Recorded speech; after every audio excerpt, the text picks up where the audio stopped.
வணக்கம் தலைவா, அனைவருக்கும் இனிய வணக்கம். இன்றைக்கி நம்ம இந்த ஒரு வீடியோவில் எதை பற்றி பார்க்க போகிறோம் அப்படின்னு பார்த்தீங்கன்னா, டிஎன்எஸ்டிசியில் டிசிசியோடைய நியமன ஆணைகள் எப்பொழுது வழங்க போகிறாங்க என்பதை குறித்து இந்த ஒரு வீடியோவில் ஒரு முக்கியமான தகவல்களை நான் உங்களுக்கு இப்போ சொல்ல போகிறேன். நீங்கள் நம்முடைய சேனலை முதல் முறையாக பார்க்குறீங்க அப்படின்னா மறக்காமல் ஒரு சப்ஸ்கிரைப் பெல்லை கிளிக் பண்ணி வச்சுக்கோங்க. எல்லாருமே எதிர்பார்த்துட்ருக்கீங்க, டிசிசி பணி நியமன ஆணைகள் ஏன் வழங்கவில்லை, ஒருவேளை டிசிசியை இனிமேல் நாமத்தை போட்டாங்களா, டிஎன்எஸ்டிசி இனிமேல் அவ்வளவுதானா, இனிமேல் வந்து பார்த்தீங்க அப்படின்னா போக்குவரத்து கழகத்தில் வாய்ப்பே இல்லாமல் போயிடுச்சா அப்படின்ட்டு நிறைய பேர் குற்றச்சாட்டுகளோடு இருக்கீங்க. அப்படி இருக்கிற நபராக இருந்தால் வீடியோ தயவுசெய்து கண்டினியூவாக ஸ்கிப் பண்ணாமல் பாருங்கள். அப்போ தான் நான் என்ன சொல்ல வரேன் அப்படின்றது புரியும். ஸோ ஒருவேளை நீங்கள் ஏதோ ஏனோ தானோ டிஎன்எஸ்டிசியில் ஜாயின் பண்ணியிருக்கீங்க அப்படின்னா தயவுசெய்து வீடியோவை நீங்கள் பார்க்கவே வேணாம், உங்கள் வேலையை நீங்கள் பாருங்கள். ஸோ செய்முறை தேர்வுகள் எல்லாமே வந்து பார்த்திங்கன்னா செகண்ட் செய்முறை தேர்வுகளும் இன்றோடு நிறைவடையுதுங்க. June December 31 நிறைவடையுது. அனைத்து 8 மண்டலங்களிலுமே செய்முறை தேர்வுகள் 100% முடிவடைந்து விட்டது. செகண்ட் ப்ராக்டிக்கல் எக்ஸாம் கூட நிறைய மண்டலங்களை வச்சாங்க. சேலம், திருநெல்வேலி, சென்னை, எம்டிசி உட்பட்ட எல்லா மண்டலங்களிலுமே செய்முறை தேர்வுகள் நிறைவடைய போகுதுங்க. நிராகரிக்கப்பட்டவர்களுக்கும் தேர்வு நடத்தப்பட்டது. இதை தான் இப்போ நான் ஒரு குறிப்பிடத்தக்க விஷயம். ஸோ இப்போ வந்து பார்த்திங்கன்னா நிறைய பேர் வந்து பார்த்திங்கன்னா அவங்க ரிஜெக்ஷன் லிஸ்ட்டில் வச்சுருக்காங்க. அவங்களையும் வந்து பார்த்திங்கன்னா தற்சமயம் செய்முறை தேர்வுக்கு அழைக்கப்பட்டிருக்கிறது. இதுதான் குறிப்பிடத்தக்க ஒரு விஷயம். ஏன்னா அரசு ஆணைக்கு பிறகும் ஒரு வாய்ப்பு கொடுக்க போகிறதா சொல்லியிருக்காங்க. அடுத்த நடைமுறைக்கு நீங்கள் தயாராகி கொண்டிருக்க வேண்டிய நேரம் இதுங்க. நியமன ஆணைகள் பணி வழங்கும் பணி மட்டுமே தான் இருக்குது.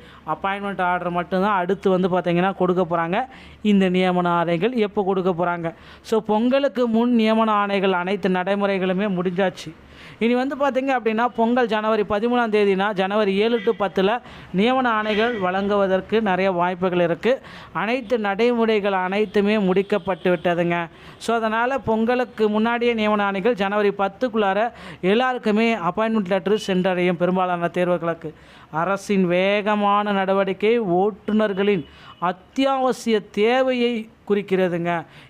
அரசு இவ்வளவு வேகமாக செயல்படுது அப்படின்னா ஓட்டுநர்களும் அதிக அளவில் தேவைப்படுகிறார்கள். பணி சேர்க்கைக்கு பிந்தைய நீங்கள் பணியில் ஜாயின் பண்ணிட்டீங்க அப்படின்னா 2-3 முக்கியமான விஷயங்கள் நீங்கள் செய்யணுங்க.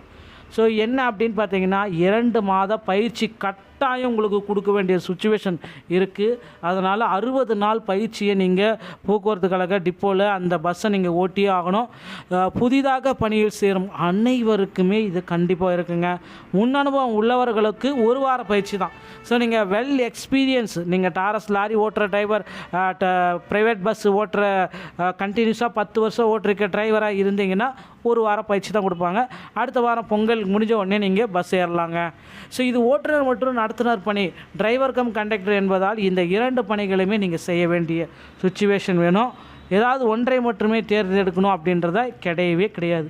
ஸோ தேர்வர்களுக்கான ஒரு முக்கியமான அறிவுரைகள் என்ன அப்படின்னு பார்த்தீங்க அப்படின்னா, பொறுமை அவசியம் நண்பர்களே. அரசு பணி நியமனங்கள் தாமதம் தான், இது இயல்பானவை தான். எப்பயுமே இது நடக்க வேண்டிய ஒரு விஷயந்தான். எந்த முடிவாக இருந்தாலும் அதுக்கு தயாராக இருங்க. மனப்பக்குவத்தை வளர்த்துக்கோங்க மக்களே. பணி சேர்க்கை ஆவணங்கள் எல்லாமே, ஸோ இந்த டாக்குமெண்ட்ஸ் எல்லாம் என்னென்ன நீங்கள் சான்றிதழ் சரிபார்ப்பில் காமிச்சிங்களோ எல்லா டாக்குமெண்ட்ஸும் ரெடியாக வச்சுக்கோங்க. உங்களுடைய மருத்துவ medical fitness certificate, insurance policy எல்லாமே ரெடியாக வச்சுக்கோங்க. எப்பொழுது வேண்டுமானாலும் அழைப்பு வரலாம். ஸோ தமிழகத்தில் டிஎன்எஸ்டிசியில் 2026 நோட்டிஃபிகேஷனும் வர இருக்குது. பொறுத்து நம்ம பார்க்கலாம். 2026 டிரைவர் தனியாக கண்டக்டர் தனியாக எடுக்க போகிறதா சொல்லியிருக்காங்க. இந்த தகவல்கள் உங்களுக்கு பிடிச்சிருந்தால் நீங்கள் நம்முடைய சேனலோட இணைந்திருங்கள். மீண்டும் ஒரு நல்ல தகவலோட நான் உங்களை சந்திக்கிறேன். நன்றி, வணக்கம், தேங்க்யூ.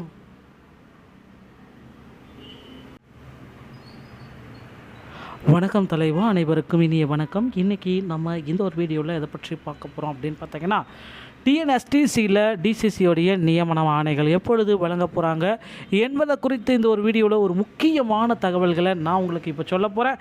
நீங்கள் நம்முடைய சேனலை முதல் முறையாக பார்க்குறீங்க அப்படின்னா மறக்காமல் ஒரு சப்ஸ்கிரைப் பெல்லை கிளிக் பண்ணி வச்சுக்கோங்க. எல்லாருமே எதிர்பார்த்துட்ருக்கீங்க, டிசிசி பணி நியமன ஆணைகள் ஏன் வழங்கவில்லை, ஒருவேளை டிசிசியும் இனிமேல் நாமத்தை போட்டாங்களா, டிஎன்எஸ்டிசி இனிமேல் அவ்வளவுதானா, இனிமேல் வந்து பார்த்தீங்க அப்படின்னா போக்குவரத்து கழகத்தில் வாய்ப்பே இல்லாமல் போயிடுச்சா அப்படின்ட்டு நிறைய பேர் குற்றச்சாட்டுகளோடு இருக்கீங்க.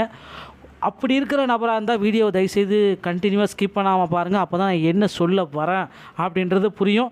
ஸோ ஒருவேளை நீங்கள் ஏதோ ஏனோ தானோ டிஎன்எஸ்டிசியில் ஜாயின் பண்ணியிருக்கீங்க அப்படின்னா தயவுசெய்து வீடியோவை நீங்கள் பார்க்கவே வேணாம், உங்கள் வேலையை நீங்கள் பாருங்கள். ஸோ செய்முறை தேர்வுகள் எல்லாமே வந்து பார்த்திங்கன்னா செகண்ட் செய்முறை தேர்வுகளும் இன்றோடு நிறைவடையுதுங்க. இந்த டிசம்பர் 31 நிறைவடையுது. அனைத்து 8 மண்டலங்களிலுமே செய்முறை தேர்வுகள் 100% முடிவடைந்து விட்டது. செகண்ட் ப்ராக்டிக்கல் எக்ஸாம் கூட நிறைய மண்டலங்களை வச்சாங்க. சேலம், திருநெல்வேலி, சென்னை, எம்டிசி உட்பட்ட எல்லா மண்டலங்களிலுமே செய்முறை தேர்வுகள் நிறைவடைய போகுதுங்க. நிராகரிக்கப்பட்டவர்களுக்கும் தேர்வு நடத்தப்பட்டது. இதை தான் இப்போ நான் ஒரு குறிப்பிடத்தக்க விஷயம். ஸோ இப்போ வந்து பார்த்திங்கன்னா நிறைய பேர் வந்து பார்த்திங்கன்னா அவங்க ரிஜெக்ஷன் லிஸ்ட்டில் வச்சுருக்காங்க. அவங்களையும் வந்து பார்த்திங்கன்னா தற்சமயம் செய்முறை தேர்வுக்கு அழைக்கப்பட்டிருக்கிறது. இதுதான் குறிப்பிடத்தக்க ஒரு விஷயம். ஏன்னா அரசு ஆணைக்கு பிறகும் ஒரு வாய்ப்பு கொடுக்க போகிறதா சொல்லியிருக்காங்க. அடுத்த நடைமுறைக்கு நீங்கள் தயாராகி கொண்டிருக்க வேண்டிய நேரம் இதுங்க. நியமன ஆணைகள் பணி வழங்கும் பணி மட்டுமே தான் இருக்குது. அப்பாயின்மெண்ட் ஆர்டர் மட்டும்தான் அடுத்து வந்து பார்த்திங்கன்னா கொடுக்க போகிறாங்க. இந்த நியமன ஆணைகள் எப்போ கொடுக்க போகிறாங்க? ஸோ பொங்கலுக்கு முன் நியமன ஆணைகள் அனைத்து நடைமுறைகளுமே முடிஞ்சாச்சு. இனி வந்து பார்த்திங்க அப்படின்னா பொங்கல் ஜனவரி 13 ஜனவரி 7 to 10 நியமன ஆணைகள் வழங்குவதற்கு நிறைய வாய்ப்புகள் இருக்குது. அனைத்து நடைமுறைகள் அனைத்துமே முடிக்கப்பட்டு விட்டதுங்க. ஸோ அதனால் பொங்கலுக்கு முன்னாடியே நியமன ஆணைகள் ஜனவரி 10க்குள்ளார எல்லாருக்குமே அப்பாயின்மெண்ட் லெட்டர் சென்றடையும். பெரும்பாலான தேர்வுகளுக்கு அரசின் வேகமான நடவடிக்கை ஓட்டுநர்களின் அத்தியாவசிய தேவையை குறிக்கிறதுங்க. அரசு இவ்வளவு வேகமாக செயல்படுது அப்படின்னா ஓட்டுநர்களும் அதிக அளவில் தேவைப்படுகிறார்கள். பணி சேர்க்கைக்கு பிந்தைய நீங்கள் பணியில் ஜாயின் பண்ணிட்டீங்க அப்படின்னா 2-3 முக்கியமான விஷயங்கள் நீங்கள் செய்யணுங்க. ஸோ என்ன அப்படின்னு பார்த்தீங்கன்னா 2 மாத பயிற்சி கட்டாயம் உங்களுக்கு கொடுக்க வேண்டிய சுச்சுவேஷன் இருக்குது. அதனால் 60 நாள் பயிற்சியை நீங்கள் போக்குவரத்து கழக டிப்போவில் அந்த பஸ்ஸை நீங்கள் ஓட்டியே ஆகணும். புதிதாக பணியில் சேரும் அனைவருக்குமே இது கண்டிப்பாக இருக்குங்க. முன் அனுபவம் உள்ளவர்களுக்கு 1 வார பயிற்சி தான். ஸோ நீங்கள் வெல் எக்ஸ்பீரியன்ஸ், நீங்கள் டாரஸ் லாரி ஓட்டுற டிரைவர், ப்ரைவேட் பஸ் ஓட்டுற கண்டினியூஸாக 10 வருஷம் ஓட்டுருக்க டிரைவராக இருந்தீங்கன்னா 1 வாரம் பயிற்சி தான் கொடுப்பாங்க. அடுத்த வாரம் பொங்கல் முடிஞ்ச உடனே நீங்கள் பஸ் ஏறலாங்க. ஸோ இது ஓட்டுநர் மற்றும் நடத்துனர் பணி, டிரைவர் கம் கண்டக்டர் என்பதால் இந்த 2 பணிகளையுமே நீங்கள் செய்ய வேண்டிய சுச்சுவேஷன் வேணும். ஏதாவது ஒன்றை மட்டுமே தேர்ந்தெடுக்கணும் அப்படின்றத கிடையாது. ஸோ தேர்வர்களுக்கான ஒரு முக்கியமான அறிவுரைகள் என்ன அப்படின்னு பார்த்தீங்க அப்படின்னா, பொறுமை அவசியம் நண்பர்களே. அரசு பணி நியமனங்கள் தாமதம் தான், இது இயல்பானவை தான். எப்பயுமே இது நடக்க வேண்டிய ஒரு விஷயந்தான். எந்த முடிவாக இருந்தாலும் அதுக்கு தயாராக இருங்க. மனப்பக்குவத்தை வளர்த்துக்கோங்க மக்களே. பணி சேர்க்கை ஆவணங்கள் எல்லாமே, ஸோ இந்த டாக்குமெண்ட்ஸ் எல்லாம் என்னென்ன நீங்கள் சான்றிதழ் சரிபார்ப்பில் காமிச்சிங்களோ எல்லா டாக்குமெண்ட்ஸும் ரெடியாக வச்சுக்கோங்க. உங்களுடைய மருத்துவ medical fitness certificate, insurance policy எல்லாமே ரெடியாக வச்சுக்கோங்க. எப்பொழுது வேண்டுமானாலும் அழைப்பு வரலாம். ஸோ தமிழகத்தில் டிஎன்எஸ்டிசியில் 2026 நோட்டிஃபிகேஷனும் வர இருக்குது. பொறுத்து நம்ம பார்க்கலாம். 2026 டிரைவர் தனியாக கண்டக்டர் தனியாக எடுக்க போகிறதா சொல்லியிருக்காங்க. இந்த தகவல்கள் உங்களுக்கு பிடிச்சிருந்தால் நீங்கள் நம்முடைய சேனலோட இணைந்திருங்கள். மீண்டும் ஒரு நல்ல தகவலோட நான் உங்களை சந்திக்கிறேன். நன்றி, வணக்கம், தேங்க்யூ.